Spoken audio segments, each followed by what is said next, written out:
చండీ యాగం సాక్షిగా చంద్రశేఖరరావు గారిని ఒక మాట అడగదలుచుకున్నా.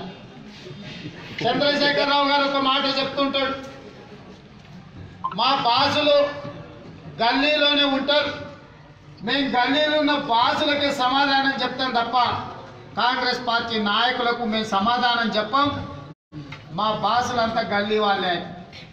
ఇవాళ గల్లీలో ఉండే మీ బాసులు నిన్ను 60 నెలలు పరిపాలించడానికి 63 మంది శాసనసభ్యులను గెలిపించి ఈ రాష్ట్రానికి ముఖ్యమంత్రిని చేస్తే 50 నెలలలోనే నువ్వు అర్ధాంతరంగా ఆత్మహత్య చేసుకొని అర్ధాశం ఉండా కొడుతుంది. ఎందుకు మారినామని నీ బాసులే అడుగుతున్నారు.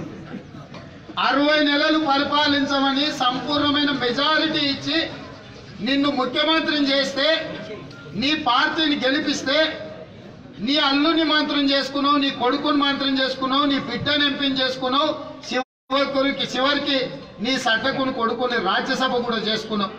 అయినా తెలంగాణ ప్రజలు నిన్ను అడగలే. నీ బొంద మీద ఒక ఓటు వేసినాం కాబట్టి 5 ఏళ్ళు నేను ఇష్టారాజ్యంగా ఏమన్నా చేయాలని ఊరుకున్నాను. మరి అర్ధాంతరంగా నువ్వు ఆత్మహత్య చేసుకుంటే ఎందుకు ఆత్మహత్య చేసుకున్నావు అని ఎవరు అడగాల్సిన అవసరం లేదా? పోని మేము అడగలే, ఆత్మహత్య ఎందుకు చేసుకుంటున్నావో నీ బాసులకు సమాధానం చెప్పాల్సిన బాధ్యత నీకు లేదా అని చెప్పి నేను కల్వకుంట్ల చంద్రశేఖరరావు గారిని ప్రశ్నిస్తున్నా. మా పాత్రికేయ మిత్రులను కూడా నేను అడుగుతున్నా. కాంగ్రెస్ పార్టీ భయపడ్డదని ఆ సన్నాసి చెప్తే ఎన్నికలకు మీరు కూడా మాట రాస్తున్నారు. కాంగ్రెస్ పార్టీ భయపడతాదే? 133 సంవత్సరాలు ఈ పార్టీ పుట్టి 133 సంవత్సరాలైంది. ఈ దేశానికి స్వాతంత్రం కావాలంటే తెచ్చిన పార్టీ కాంగ్రెస్ పార్టీ. ఈ ప్రాంతానికి ప్రత్యేక రాష్ట్రం కావాలంటే ఇచ్చిన పార్టీ కాంగ్రెస్ పార్టీ. ఇవాళ తెలంగాణ రాష్ట్రం ఇచ్చిన పార్టీ, తెలంగాణ ప్రజలు కష్టాలు తెలిసిన పార్టీ.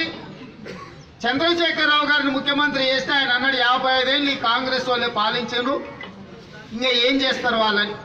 55 ఏళ్ళు పాలించాలంటే 10-12 సార్లు మేము గెలిచినట్టే కదా కాంగ్రెస్ పార్టీ.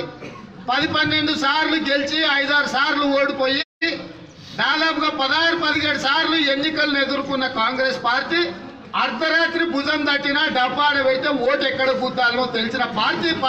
సైన్యం ప్రతి గ్రామంలో, ప్రతి తండాలో, ప్రతి గూడెంలో కాంగ్రెస్ పార్టీకి ఉంటే మమ్మల్ని ఎన్నికలకు భయపడ్డామని నువ్వు అంటవా? నీకున్నది ఎవడా? 2 వేస్తే కానీ లేవలేనోడు, 4 వేస్తే కానీ కూర్చోలేనోడు, 8 వేస్తే కానీ మాట్లాడలేని వాళ్ళు నీ పార్టీలు ఉండు. వాళ్ళ మాకు పోటీ, వాళ్లకు మాకు ఎన్నికల పోటీనా? మేము అడుగుతున్నది ఏంటంటే ప్రజాస్వామ్యంలో ప్రజలు సంపూర్ణమైన మెజారిటీ ఇచ్చి నిన్ను గెలిపిస్తే నువ్వు అర్ధాంతరంగా ఎన్నికలు తెస్తే 3-4 వేల కోట్ల రూపాయలు తెలంగాణ ప్రజల నెత్తి మీద ఆర్థిక భారం పడుతుంది. నీ తప్పుడు విధానాల వల్ల తెలంగాణ బిడ్డల మీద 3-4 వేల కోట్ల రూపాయలు అప్పు పడుతుంది. అదే విధంగా ఇప్పుడు ఈ ప్రభుత్వం రద్దై నవంబర్లోనో డిసెంబర్లోనో ఎన్నికలు వస్తే ఈ 3 నెలలు అధికారులు ఎన్నికలలోనే బిజీగా ఉండాలి. ఎన్నికల కోడ్ వచ్చి అభివృద్ధి ఎక్కడిదక్కడ అయిపోద్ది. ఆ తర్వాత మళ్ళీ మార్చి ఏప్రిల్లో పార్లమెంట్ ఎన్నికలు వస్తే మళ్ళా 3-4 నెలలు ఎన్నికల కోడ్ ఉంటుంది. ఏంటండి, వీడియో నచ్చిందా? అయితే ఓ లైక్ వేసుకోండి, లేదంటే ఓ కామెంట్ చేయండి. ఎప్పటికప్పుడు మా వీడియోస్ చూడాలంటే సబ్స్క్రైబ్ చేసుకోండి.